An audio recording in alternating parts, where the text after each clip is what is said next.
लोकसभा चुनाव 2029 अभी दूर है, लेकिन उत्तर प्रदेश की राजनीति में हलचल अभी से तेज हो गई है।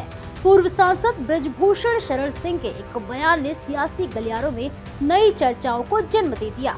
सीट बदलने के संकेत, पार्टी को लेकर सस्पेंस और वापसी का ऐलान। क्या ब्रजभूषण शरण सिंह ने ले लिया है कोई बड़ा फैसला? नमस्कार, मैं प्रेयसी और आप देख रहे हैं भारत एक्सप्रेस यूपी का डिजिटल प्लेटफॉर्म। लोकसभा चुनाव 2029 को लेकर भारतीय जनता पार्टी के वरिष्ठ नेता और पूर्व सांसद ब्रजभूषण शरण सिंह के बयान ने सियासी हलकों में हलचल तेज कर दी है। कैसरगंज से लगातार कई बार सांसद रह चुके ब्रजभूषण सिंह ने एक बार फिर चुनाव लड़ने की मंशा तो जाहिर की है, साथ ही संकेत दे दिए हैं कि इस बार सीट बदल भी सकते हैं। खास बात तो ये रही कि उन्होंने हल्के फुल्के अंदाज में सुल्तानपुर लोकसभा सीट से चुनाव लड़ने का दावा ठोक दिया है। दरअसल सुल्तानपुर पहुंचे ब्रजभूषण शरण सिंह ने जब पत्रकारों ने सवाल किया तो वे 2029 में किस लोकसभा सीट से चुनाव लड़ेंगे, तो उन्होंने मुस्कुराते हुए कहा, हो सकता है सुल्तानपुर से ही लड़ जाए। क्या परेशानी है, मैं सुल्तानपुर से लड़ जाऊं तो मुझको कुछ वोट मिलेगा कि नहीं मिलेगा। उनका ये बयान भले ही मजाकिया अंदाज में आया हो, लेकिन इसके राजनीतिक मायने काफी गहरे माने जा रहे हैं। ब्रजभूषण शरण सिंह ने साफ किया है कि उनके लिए कोई एक सीट सीमित नहीं है। उन्होंने कहा, मेरे लिए पूरा यूपी है, उस समय जो आएगा उससे लड़ेंगे। इस बयान से साफ संकेत मिलता है कि वे खुद को केवल कैसरगंज तक सीमित नहीं मानते और उत्तर प्रदेश की राजनीति में अभी भी अपनी मजबूत पकड़ का दावा करते हैं।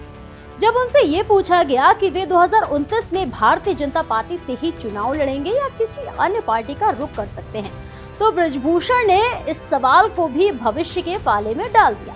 उन्होंने कहा कि अभी तो हम भाजपा में हैं, 3 साल बाद क्या होने वाला है क्या कोई बता पाएगा। हालांकि उन्होंने ये भी जोड़ा कि उनके साथ 2 बार षड्यंत्र हुआ है और ऐसा बड़ा षड्यंत्र उन्होंने विश्व में कहीं नहीं देखा। उनका ये बयान सीधे तौर पर उन विवादों की ओर इशारा करता है जिनके चलते पिछले कुछ समय में वे सुर्खियों में रहे हैं। ब्रजभूषण शरण सिंह का कहना है कि वे एक बार फिर उस जगह जाना चाहते हैं जहां से वे बेइज्जत होकर लौटे थे। उन्होंने कहा, मैं एक बार वहां जाना चाहता हूं जहां से बेइज्जत होकर आया था। उनको बताना चाहता हूं कि तुमने बेइज्जत किया था, मैं फिर आया हूं। इस बयान को राजनीतिक वापसी के संकल्प के तौर पर देखा जा रहा है।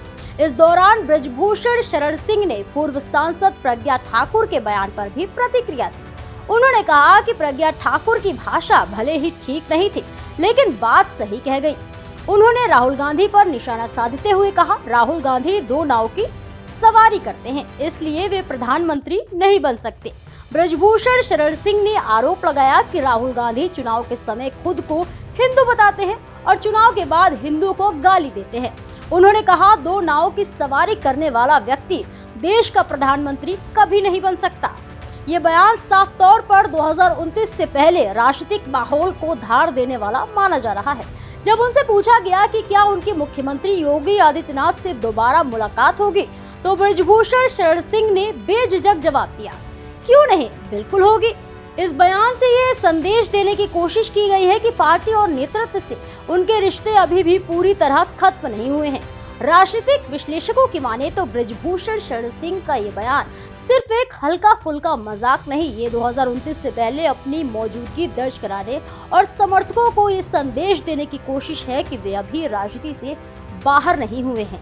सुल्तानपुर सीट का नाम लेना, पार्टी बदलने के सवाल पर खुला जवाब देना और बेइज्जती का बदला लेने की बात, ये सभी संकेत आने वाले समय में बड़े सियासी घटनाक्रम की ओर इशारा करते हैं। अब बड़ा सवाल यही है, क्या ब्रजभूषण शरण सिंह वाकई 2029 में सीट बदलेंगे? क्या वे बीजेपी में रहेंगे या कोई नया सियासी रास्ता चुनेंगे? और क्या उनकी ये रणनीति उत्तर प्रदेश के राजनीति में नया भूचाल लाएगी? इन सवालों के जवाब भले ही अभी भविष्य के गर्भ हो, लेकिन इतना तो तय है कि ब्रजभूषण शरण सिंह ने 2029 के लिए अपनी सियासी चाल चल दी है। इस खबर पर आपकी क्या राय है, हमें कमेंट सेक्शन में जरूर बताएं। तब तक के लिए बने रहिए भारत एक्सप्रेस यूपी के साथ।